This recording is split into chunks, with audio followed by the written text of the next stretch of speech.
Բաքվում Ալիևի վարչակազմը կրկին մտածմունքների մեջ է ընկել։ Փաշինյանի թիմի այս պահի դրությամբ ունեցած մանդատների թիվը մտահոգում է նաև կրտսեր Ալիևին։ Բաքվում մտաբախություն ունեն, որ հարցականի տակ է դրվում Հայաստանում իշխող ուժի կողմից սահմանադրական փոփոխությունների կատարման հաջողությունը, նաև այսպես կոչված խաղաղության պայմանագրի ստորագրումը։ Եթե սահմանադրական փոփոխություններ չկա, ուրեմն խաղաղության պայմանագիր չի կնքվել, չկա խաղաղության պայմանագիր, Հայաստանի առկա իրավիճակը կախված գնում է։ Ալիևի արտգործնախարար Բայրամովն էլ մյուս կողմից է հայտարարել, թե Ադրբեջանը պատրաստ չէ Հայաստանի հետ միջպետական հարաբերություններ սկսել, եւ ըստ Բայրամովի սկզբունքային հարցեր կան, որոնց մասով ինքն ու իր վերադասը համաձայն չեն խաղաղության պայմանագրի տեքստի բովանդակության հետ։ Ադրբեջանը սկզբունքորեն առաջ է քաշում մնացած բոլոր առանցքային խնդիրները ամբողջությամբ լուծելու հարցը։ Հայաստանում սահմանադրությունը փոխելու հանրաքվե անցկացնելու քվեներ չապահովելու կասկածից հետո Ադրբեջանն անմիջապես հայտարարեց Հայաստանի հետ հարաբերություններ վարելու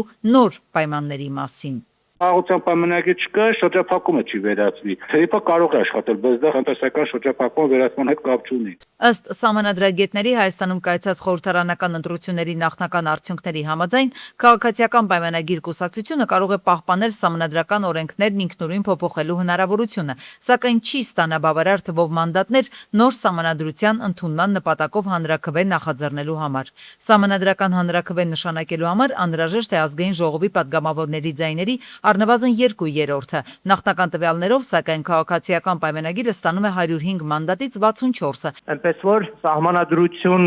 փոխել կամ նոր սահմանադրություն ընդունել, նոր ձևավորվելիք խորհրդարանով հնարավոր չի ամեն պարագայում։ Պողոսյանի ձևակերպամբ, եթե ձայների վերջնական հաշվարկից հետո խորհրդարան անցնի նաև Բարգավաճ Հայաստան կուսակցությունը, ապա քաղաքացիական պայմանագրի մանդատների թիվը կարող է նվազել մինչև 61։ Այդ դեպքում իշխանական ուժը կկորցնի նաև այն որոշումները միանձնյա ընդունելու հնարավորությունը, որոնց համար պահանջում է падգամավորների ձայների որակյալ մեծամասնություն խորհրդարանի կազմի 3/5-ը։ Խոսքը մասնավորապես գլխավոր դատախազի ընտրության եւ պաշտոնից ազատման, սահմանադրական դատարանի եւ վճռաբեկ դատարանի դատավորների, մարդու իրավունքների պաշտպանի, ինչպես նաև մի շարք այլ պաշտոնատար անձանց նշանակման մասին է։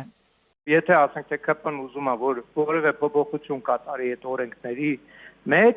դրա համար ինքը պետք է 3/5 մեծամասնություն ունենա։ Եվ այդ պարագայում ինքը բնականաբար պետք է բանակցի անդիմադիր ուժերի հետ, որպեսզի այդ 3/5 ձայների մեծամասնությունը կարողանա ապահովել։ Ըստ վերլուծաբանների, ինչպես եւ կանխատեսվում էր, Ադրբեջանը նպատակ չունի եւ չի էլ ունեցել Հայաստանի հետ խաղաղության պայմանագիր կնքել։ Խորհրդարանական ընտրությունների արդյունքները կարելի է ասել եւս մեկ առիթ դարձան Բաքվի բռնապետի համար ավելի ընդլայնելու իր պահանջները, նոր նախապայմաններ դնելու Հայաստանի իշխանությունների դեմ, այսպես կոչված խաղաղության պայմանագիր ստորագրելու համար։ Չնայած վերլուծաբանների մի մասը համարում է, որ Հայաստանի հետ խաղաղության պայմանագիր կնքելու որոշողն այնպես չէ, որ Ալիևն է, այստեղ կարևոր է թե ինչ որոշում կունենա Թուրքիան։ Դրան էլ պարտավոր է ենթարկվել Ալիևը։ 108.8 միլիարդ դրամ է կազմել ներքին գործերի նախարարության բյուջեն 2025-ին, 102 միլիարդը ընթացիկ, իսկ 6.8 միլիարդը կապիտալ ծախսն է եղել, այսինքն ընդհանուր մոտ 294 միլիոն դոլար։ Խորհրդարանում իրավապահ համակարգի 2025-ի բյուջեի կատարողականն է քննարկվում։ 2024-ի համեմատ ոստիկանությունը ավելի շատ է ծախսել։ Օրինակ, աճել են աշխատավարձերը այն ծառայողների, որոնք ատեստացիա են անցել։ Ատեստացիայի մեկնարկից սկսած ընդհանուր առմամբ դիմել է ոստիկանության 9525 ծառայող, հաղթահարել է 4921-ը։ Եթե նախկինում քրեական ոստիկանը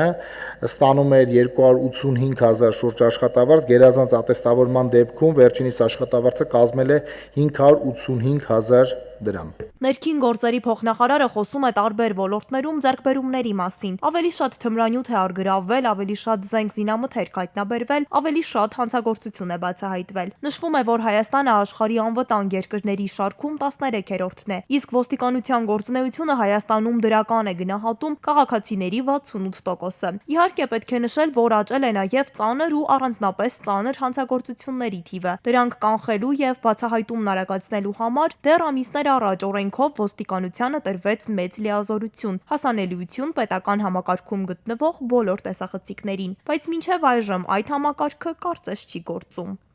Ինչ վերաբերում է տեսախցիկների օգտագործման, այո, ճիշտ եք, մենք չունենք այդ ենթակառուցվածքը, դրա համար էլ ապահովված չի։ Անցումային խորհրդատու են թարգմանում հայերեն, transactional advisor ասված,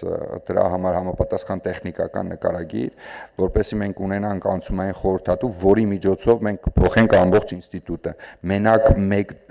կամերայի դոստուպի հարց չլուծենք։ Նախորդ տարվա ընթացքում ավելի շատ ճանապարհատրանսպորտային պատահարներ են գրանցվել, քան 24 թվականին։ Փոխարենը մահերն են եղել ավելի պակաս։ Սա քաղաքականության փոփոխման արդյունք է, նշում են ոլորտի պատասխանատու պաշտոնյաները։ Ճանապարհներին ավելի անվտանգ լինելու հարցում իր դերն է ունեցել վարորդական իրավունք ստանալու process-ում իրականացված փոփոխությունները։ Այդ առնչությամբ, սակայն, քաղաքացիները ունեն օբյեկտիվ բողոքներ։ Խոսքը մեծ հերթերի մասին է։ Մենք ունենք 5 մեծ մարզեր, որտեղ կան ընդամենը 1 տեսական քննության մեքենա։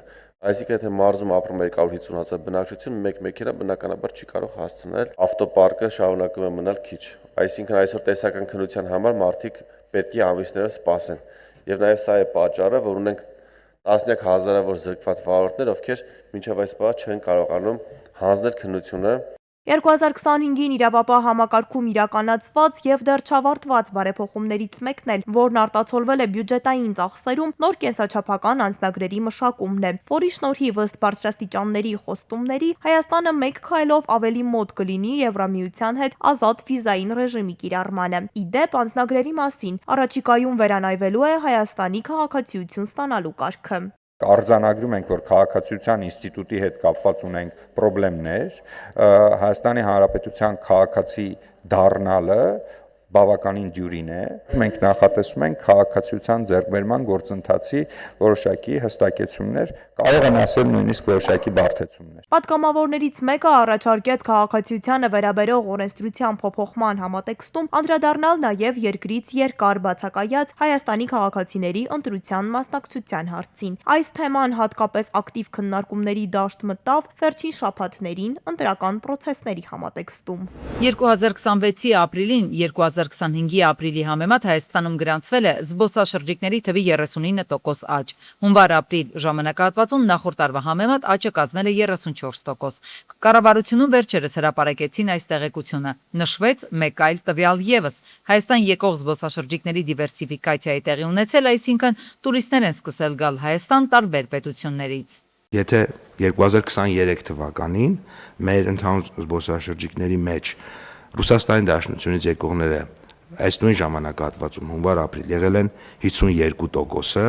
ապա հիմա 36։ Հենց Ռուսաստանից եկող զբոսաշրջիկների թվի աճել ունենք, չէ՞, ինքնուրույն։ Այո, եւ այսինքն տեսակարար կշիռը նվազում է,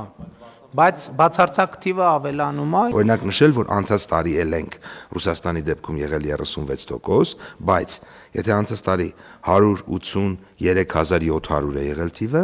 այս տարի արդեն 245,178։ Իրականում մասնագետները այստեղ մատնանշում են մի կարևոր հանգամանք. երկիր մտնող եւ 24 ժամ երկրից դուրս չեկող ցանկացած անձ, այդ թվում Հայաստանը որպես տրանզիտ պետություն օգտագործողներն իրականում համարվում են զբոսաշրջիկ եւ ընդգրկված են այս վիճակագրությունում։ Բացի այդ, մեծ է նաեւ Հայաստան եկող աշխատանքային միգրանտների թիվը։ Եթե այս երկու շերտը հանենք, դասական զբոսաշրջիկների գերակշիռ մասը միևնույն է ռուսներն են, իսկ Ռուսաստանի հետ ներկայում թափ հավաքող տնտեսական դիմակայությունը սպառնում է հարվածել այս ոլորտին ևս։ Ռուսաստանից Հայաստան այցելող ռուս զբոսաշրջիկների հոսքի գերնվազում է ակնկալվում առաջիկա ամիսներին, հենց տուրիստական սեզոնին։ Առայժմ պարզ չեն մեխանիզմները, բայց ինչպես հասկացանք, Ռուսաստանից նման հաղորդագրություններ արդեն արվել են։ Տուրիզմը առաջին հերթին դա ոչ թե հնա է, առաջին հերթին արտարժույթի հոսք է երկիր։ Արտարժույթի տուրիստական ծառայության արտահանում է դա իրենից ներկայացնում եւ արտարժույթի հոսքով շղթան փակվում է։ Հիմա մենք խնդրի առաջ ենք անցնելու։ Հայաստանում արտարժույթի սովը սկսվելու։ Այստեղ դարձյալ կարող է խոսք գնալ տուրիստական հոսքերի դիվերսիֆիկացիայի մասին։ Խոսքը իրական տուրիստների, ոչ թե տրանզիտով երկրով անցնող կամ աշխատանքային միգրանտների մասին է։ Հայկական տուրիզմը հիմնականում այսօր արդեն հենվում է ՍՆԳ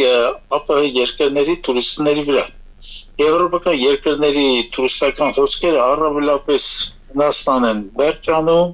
Իսպանիա, Իտալիա, մեկ էլ աֆրիկական երկրներ։ Մասնագետների կարծիքով առաջիկայում Ռուսաստանի հնարավոր սահմանափակումների հետևանքները գուցե մեղմեն ներքին туриզմի հոսքերի ավելացման ուղղված քայլերը, այսինքն Հայաստանի քաղաքացիների միջոցով գուցե հնարավոր լինի նվազեցնել ոլորտի վրա բացասական ազդեցությունը։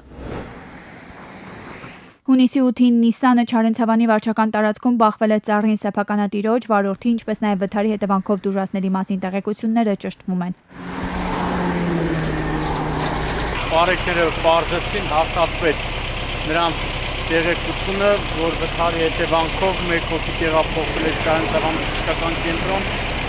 ով Գավառի բնակիչ է եւ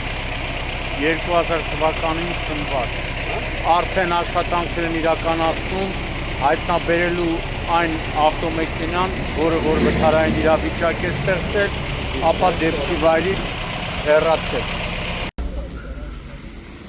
Հունիսի 8-ին Գավառ քաղաքի Նալբանդյան փողոցում 30-ամյա Ռաֆայելը Հոնդայով բախվել է կայանված Աուդիին եւ BMW-ին։ Մեկ հոգի վնասվածքներով տեղափոխվել է Գավառ բժշկական կենտրոն։ Նույն օրը Սևան Մարտունի Գետակ ճանապարհին բախվել են 38-ամյա Դերենիկի վարած շտապօգնության մեքենան, 78-ամյա Աշոտիկի Օփելը եւ 27-ամյա Գարիկի Կամազ Բեռնատարը, ինչի հետևանքով Օփելը հայտնվել է երթևեկելի գոտուց դուրս։ 3 հոգի վնասվածքներով տեղափոխվել է Մարտունի բժշկական կենտրոն։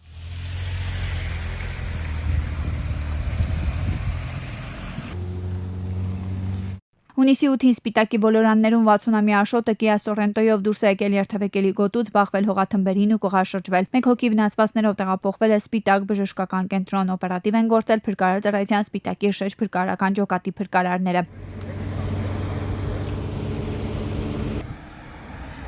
Հունիսի 8-ին Արտաշատի խճուղում 44-ամյա Աշոտը Նիսանով դուրս է եկել երթևեկելի գոտուց, բախվել երկաթե խողովակին, մեքենայում հրդեհ է բռնկվել։ Վարորդը քաղաքացիների օգնությամբ պայքարել է կրակի տարածման դեմ, հետո Փրկարարծառայության Երևանի շեշ փրկարարական ջոկատի հրշեջները մարել են այն, սակայն մեքենան վերածվել է մոխրակույտի։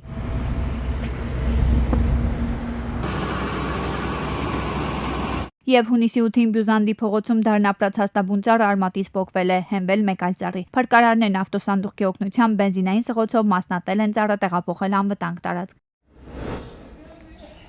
10 օր է Արշակունյաց 54 շենքի եւ դրան հարակից բնակելի, այդ թվում բազմահարկ շենքերի տարածքում հակասանիտարական վիճակ է։ Դիտահորերից կեղտաջրերը դուրս են թափվում, գարշահոտը մոտ 500 մետրից է զգացվում։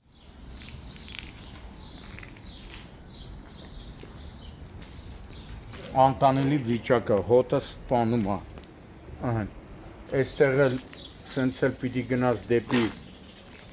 ֆուտբոլի դաշտ։ Տեսեք ինչ վիճակ է, նաև դեպի ֆուտբոլի դաշտ տանող ճանապարհը։ Հարյուրավոր բնակիչներ իրենց կամքից անկախ անցուդարձ են անում այս ամենի միջով, շնչում թունավոր հոտն այս շոքին։ Սենց է պետք է երեխեքները թան խաղա հրապարակ։ Շենգավիթի թաղապետարան եւ Էոլիա ջուր են դիմել քաղաքացիներն ամեն անգամ նույն պատասխանն են ստացել։ Զանգը գրանցված է, աշխատողները կմոտենան, բայց այդպես էլ չեն եկել։ Շամշյան Քոմի անդրադարձից ու Երևանի քաղաքապետի միջամտությունից հետո Էոլիա ջուրը ու Շենգավիթի թաղապետարանի կոմունալ բաժնի աշխատակիցները գործի են անցել։ Մաքրել են խցանված դիտահորերը, կեղտաջուրն էլ դադարել է հոսել։ Հիմա գարշահոտը վերացել է, մարդիկ այլևս ստիպված չեն լինի անցուդարձանել գոյաջրերի միջով։ Ժամերի ընթացքում Տիգրան Ավինյանի հանձնարարականով ժամանեցին